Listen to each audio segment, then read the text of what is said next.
تو اس وقت انہوں نے اپنی برہنگی کو ڈھانکنے کے لیے انجیر کے پتوں کی اپنے لیے لنگیاں سی تھیں۔ وہ لنگیاں جو پتوں سے بنی تھیں، جب باغ عدن میں سورج چمکتا اور ہوا چلتی تھی پتے سوکھ جاتے اور پھر ان کے بدنوں سے اڑ جاتے تھے، اور آدم اور حوا دونوں پھر برہنہ یا ننگے ہو جاتے تھے۔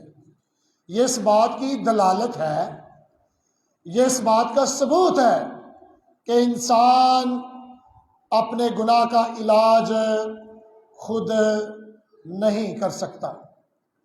اسی لیے وہاں پر لکھا ہے کہ خدا نے انہیں چمڑے کے کرتے پہنائے۔ تو آپ یہ کیسے امیجن کریں گے کہ چمڑا کہاں سے آیا ہوگا؟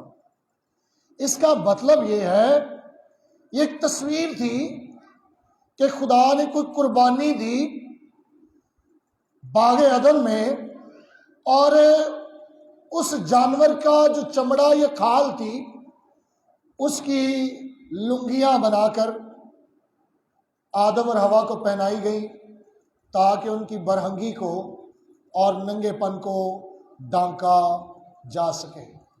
اور یہ تصویر ہے خداوند یسوع مسیح کی قربانی کی۔ یہ تصویر ہے آج سے 2022 سال پہلے کلوری کی پہاڑی کے اوپر میرے اور آپ کے منجی یسوع مسیح کی قربانی کی۔ اور اگر ہم چوتھے باب میں جائیں پیدائش کی کتاب میں، تو وہاں پر قربانیوں کے بارے میں قائن اور حابل جو ہیں وہ دونوں واقف تھے، اور آپ کو پتہ ہے دونوں خدا کے قریب جانے کے لیے اپنی اپنی قربانیاں لے کر آئے تھے۔ قائن جو ہے وہ کون تھا؟ کسان۔ اور حابل کون تھا؟ چرواہا۔ کسان اپنے کھیتوں کا فروٹ چلتے چلتے لے کر آیا، لیکن حابل نے کیا کیا؟ اس نے اپنے جانور کی چربی، خون اور ان ساری چیزوں کو لگ کر کے خلوص نیت کے ساتھ خداوند کے پاس آیا، اور کس کی قربانی مقبول ٹھہری؟ حابل کی۔ تو میرے عزیزو، میں آج صبح یہ کہنا چاہتا ہوں، یہ قربانی کا تصور پرانے عہد نامے میں موجود تھا، اور عہد عتیق میں ہم یہودیوں کو سال بہ سال قربانیاں دیتے ہوئے دیکھتے ہیں، لیکن جب عبرانیوں کا خطہ پڑھیں گے نئے عہد نامے میں، تو یہاں پر عہد عتیق یا پرانے عہد نامے کا جو کاہن ہے یعنی یسوع مسیح، وہ پرانے عہد نامے میں بھی تھا، اور وہ ساری قربانیاں اور کاہن وہ ایک سایہ تھے، وہ ایک شیڈو تھے۔ ابھی حقیقی قربانی اور حقیقی چیزوں کا انتظار وہ کر رہے تھے۔ اور میں نے پچھلے اتوار 10ویں باب کی پہلی آیت سے آپ کو کلام سکھایا تھا، یا ہم نے سیکھا تھا 17ویں آیت تک۔ اگر آپ آج بھی 10ویں باب کی پہلی آیت میرے ساتھ پڑھیں تو یہاں پر کیا لکھا ہوا ہے؟ کیونکہ شریعت جس میں آئندہ کی اچھی چیزوں کا عکس ہے، پرانے عہد نامے میں شریعت میں آئندہ آنے والی اچھی چیزوں کا کیا ہے؟ عکس ہے، سایہ ہے، شیڈو ہے۔ اور میرے عزیزو، مسیح کی قربانی پرانے عہد نامے کی ساری قربانیوں سے، اور پرانا عہد نئے عہد نامے کا ایک سایہ ہے، لیکن برتر کون سی قربانی اور کون سا عہد ہے؟ کوئی بتائے گا آپ میں سے؟ اتم اعلیٰ نیا عہد جو خون کا عہد ہے، اور قربانی یعنی یسوع کی قربانی، اور یہ قربانی عبرانیوں کے خط میں اگر آپ پورا یہ خط پڑھیں تو آپ کو اندازہ ہوگا کہ کس طور پر اس نے جو ہے وہ نئے عہد نامے کی قربانی اور نئے عہد نامے کو اعلیٰ بیان کیا ہے، کس طرح اس نے اتم بیان کیا ہے، کس طرح اس نے برتر بیان کیا ہے۔ اور آسمانی خیمہ، جب پرانے عہد نامے میں موسیٰ کو خیمہ اجتماع کے بارے میں بتایا گیا کہ وہ خیمہ اجتماع بنائے، تو اس کو کس خیمہ اجتماع کی تصویر دی گئی تھی؟ آسمانی، آسمان پر جو خیمہ اجتماع ہے اس کی تصویر موسیٰ کو دی گئی تاکہ وہ اسے بنائے۔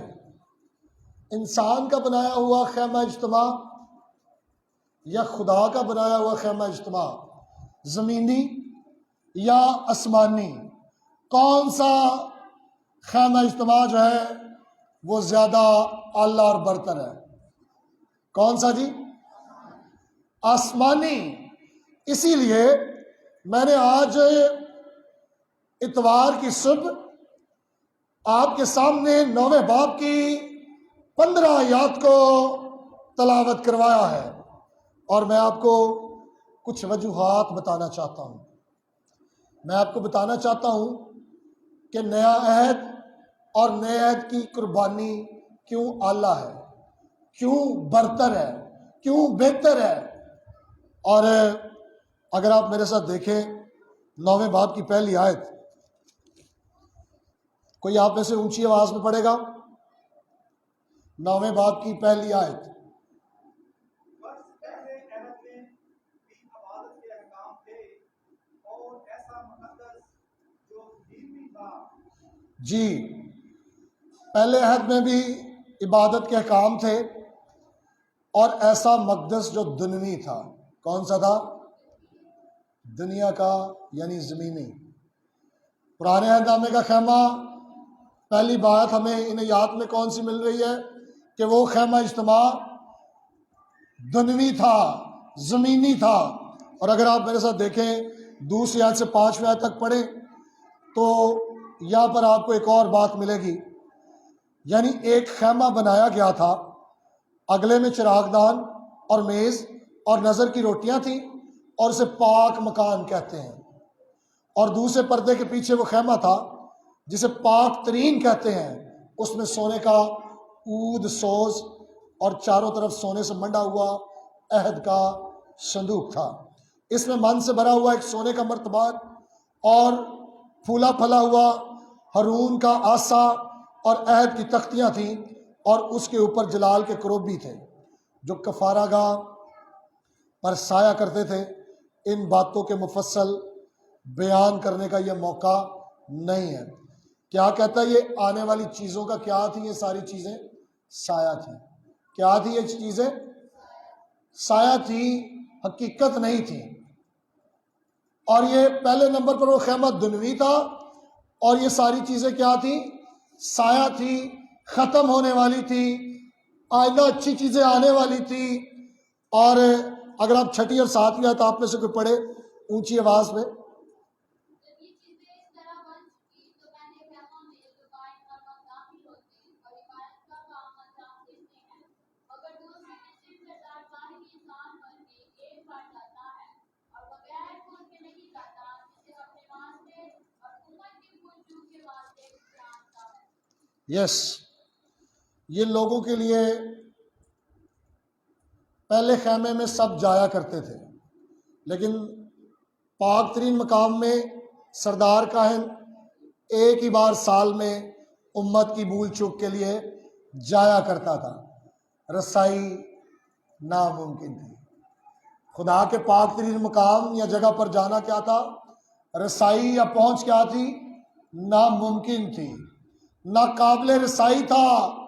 سال میں ایک دفعہ جانا ہے اور بغیر خون کے نہیں جانا۔ اگر 8ویں آیت بھی کوئی پڑھے آپ میں سے۔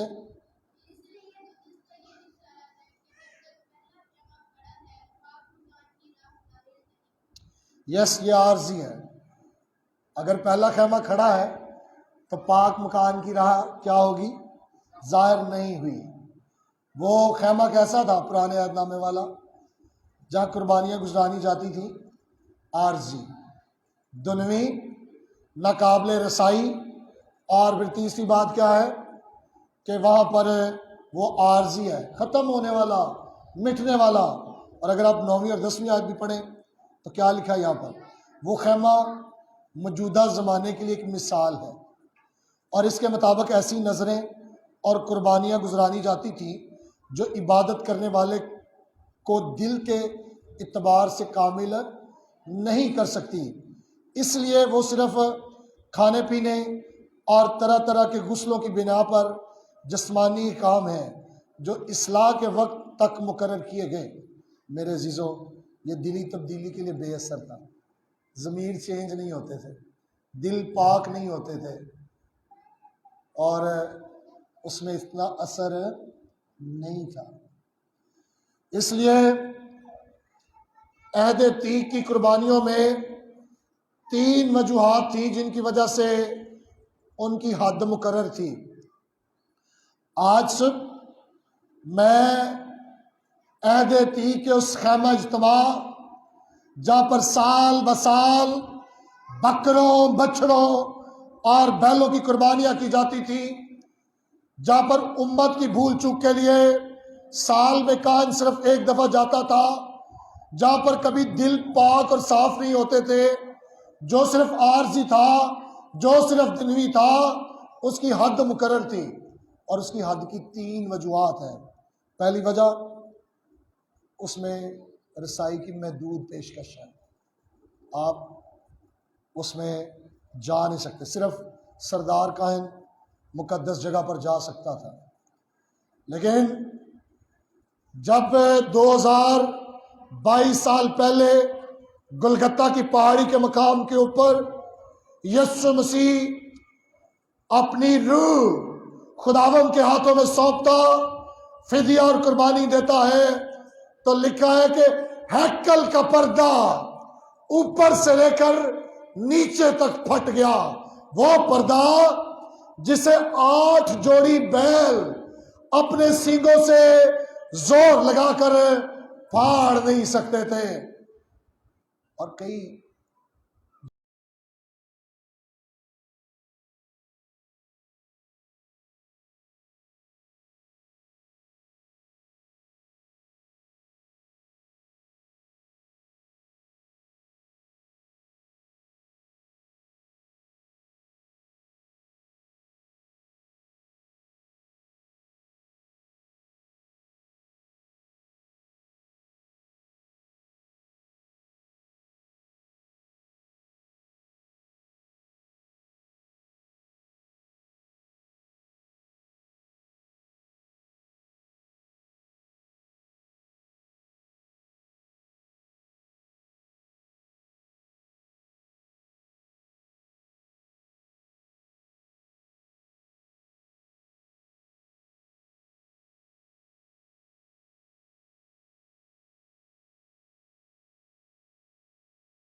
ہو۔ یہاں پر ذاتی قربانی ہے، اپنی قربانی دے دی، بکرے کی، بچڑے کی، بیل کی قربانی نہیں ہے۔ کیا کیا گیا ہے؟ اپنی قربانی دے دی ہے۔ 9ویں باب کی 11ویں آیت کیا کہتی ہے؟ کوئی پڑھے گا آپ میں سے؟ لیکن جب مسیح آئندہ کی اچھی چیزوں کا سردار قائم ہو کر آیا تو اس پر لٹ کر مکانوں سے خیمہ گرا سے جو ہاتھوں کا بنا ہوا یعنی کہ اس دنیا کا نہیں۔ یس، جب یسوع مسیح 40 دن مردوں میں سے زندہ ہونے کے بعد لوگوں کو نظر آتا رہا، اور عید سعود کے دن وہ آسمان پر چڑھا، اور آسمان پر جب چڑھا تو اس مقدس مقام میں وہ داخل ہو گیا، اور اس کے بارے میں لکھا ہے کہ وہ باپ کے تخت کے دائیں طرف کھڑا ہے۔ ایک ہی بار اس نے اپنا کفارہ دے دیا۔ کیا کیا اس نے؟ ایک ہی بار اپنا کفارہ دے دیا۔ اور میرے عزیزو، جانوروں کے جو بدن تھے ان کا خون لے کر نہیں وہ گیا، وہ اپنا خون لے کر گیا۔ یسوع کس کا خون لے کر گیا آسمان پر؟ اپنا خون، ذاتی قربانی دے دی اس نے۔ اور میرے عزیزو، اور اس نے اپنے آپ کو پیش کیا۔ پورے عبرانیوں کے خط کے ذریعے، اگر آپ پورا عبرانیوں کا خط آپ نے کبھی نہیں پڑھا تو اپنے گھر میں آج سے ہی بائبل پڑھنا شروع کریں، اور عبرانیوں کے خط کے پہلی آیت سے آخری آیت تک پڑھیں تو آپ کو اندازہ ہوگا کہ یسوع کی قربانی کتنی بہتر ہے، کتنی برتر ہے، کتنی اعلیٰ ہے۔ پھر آپ کبھی بھی دنیا کی قربانیوں سے گمراہ نہیں ہوں گے۔ آپ پرانے عہد نامے کی قربانیوں کو دوبارہ نہیں مانگیں گے، آپ شریعت کو دوبارہ نہیں مانگیں گے، آپ خیمہ اجتماع کو دوبارہ نہیں مانگیں گے۔ آپ چاہیں گے کہ آپ اسی قربانی کے ساتھ جڑے رہیں جس میں ایک شخص نے جو بے گناہ ہے۔ یسوع مسیح آدم سے پیدا ہوا؟ نو، یسوع مسیح بغیر باپ کے پیدا ہوا، اور ڈاکو نے اس کے مرتے ہوئے بھی گواہی دی کہ ہماری سزا کیا ہے؟ واجبی ہے، لیکن اس نے کوئی بے جا کام نہیں کیا، اس لیے یسوع کی قربانی کو خدا نے کیا کیا؟ قبول کیا۔ اور میرے عزیزو، وہ خیمہ جس کا نمونہ پرانے عہد نامے میں دے کر اسے بنوایا گیا تھا، زمینی اور وہ انسانی ہاتھوں سے بنا تھا، اور اس کے لیے قربانیوں کو بار بار دہرایا جاتا تھا۔ ہر سال قربانیاں کی جاتی تھی، دی جاتی تھی، اور پھر دوبارہ اگلے سال یوم کفارہ کے دن لوگ قربانیاں لے کر آتے۔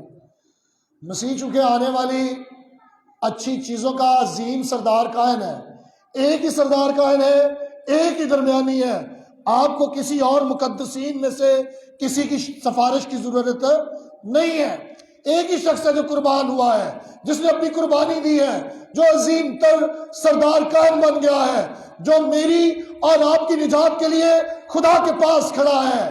اور میں یہ کہنا چاہتا ہوں، اس نے اپنی قربانی دی ہے، ذاتی قربانی، اور وہ کامل خیمے میں داخل ہے، اور وہ خیمہ بہتر ہے۔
ہر گناہ کے نجات کے لیے ان کو دکھائی دے گا جو اس کی راہ دیکھتے ہیں۔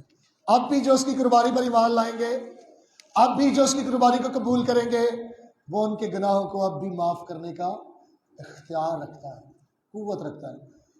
میں یسوع مسیح کے آسمان پر جانے سے کتنے سالوں بعد پیدا ہوا۔ یسوع کو گئے ہوئے آسمان پر جو ہے وہ 2022 سال ہو گئے ہیں، لیکن میری عمر 41 سال ہے۔ کتنی عمر ہے؟ لیکن جب میں نے انجیل کو سنا، پڑھا کہ ایک برہ میرے لیے قربان ہوا ہے اور میں نے اسے اپنا نجات دہندہ قبول کیا، تو اس نے مجھے میرے مروسی گناہ سے، میرے ماضی کے گناہ، حال کے گناہ اور مستقبل کے گناہوں سے پاک کرنے کے لیے قربانی دی۔ اور یہ 28ویں آیت مجھے اس بات کی تسلی دے رہی ہے کہ مجھے اب قربانیاں دینے کی ضرورت نہیں ہے۔ تو یہ قیمتی قربانی کس نے دی ہے؟ یسوع مسیح نے، اور میرے عزیزو گناہ گاروں کو صاف کر سکے، انہیں اطمینان دے سکے، اور آسمانی برا ہمارے گناہوں کو لے کر مر گیا۔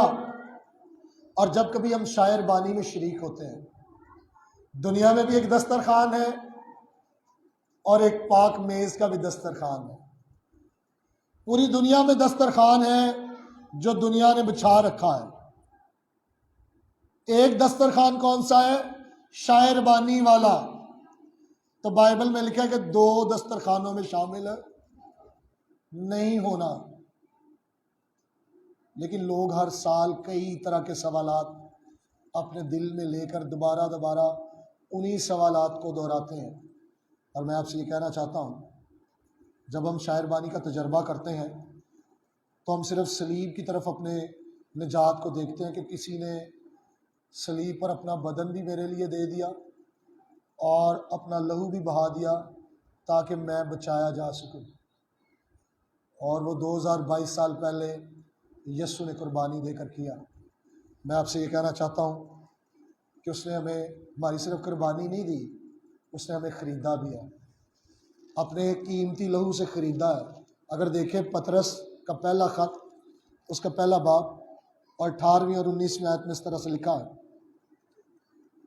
پطرس کا پہلا خط، پہلا باب، 18ویں اور 19ویں آیت میں لکھا ہے، غور سے سنیے گا، کیونکہ تم جانتے ہو کہ تمہارا نکما چال چلن جو باپ دادا سے چلا آتا تھا، اس سے تمہاری خلاصی فانی چیزوں یعنی سونے چاندی کے ذریعہ سے نہیں ہوئی، بلکہ ایک بے عیب اور بے داغ برے یعنی مسیح کے بیش قیمت خون سے۔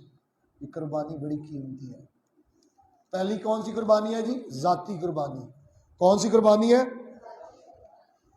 اور دوسری کون سی قربانی ہے؟ قیمتی قربانی۔ یسوع کی کون سی قربانی ہے؟ اور تیسرے نمبر پر ہے پرماننٹ، مستقل قربانی۔ ایک دفعہ ہی، اگر آپ میرے ساتھ دیکھیں عبرانیوں کو 9ویں باب کی، پھر ہم پڑھیں گے 12ویں 13ویں آیات کو۔ کیا لکھا ہے یہاں پر؟ 9واں باب 12ویں اور 13ویں آیات میں یوں مرقوم ہے، اور بکروں اور بچڑوں کا خون لے کر نہیں، بلکہ اپنا خون لے کر پاک مکان میں ایک ہی بار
جو پرانے عہد نامے کی قربانیاں تھیں بکروں بچڑوں اور بیلوں کی، وہ نادنستہ جو گناہ ہیں ان کی معافی دلاتی تھی، لیکن زمینوں کو پاک نہیں کرتی تھی۔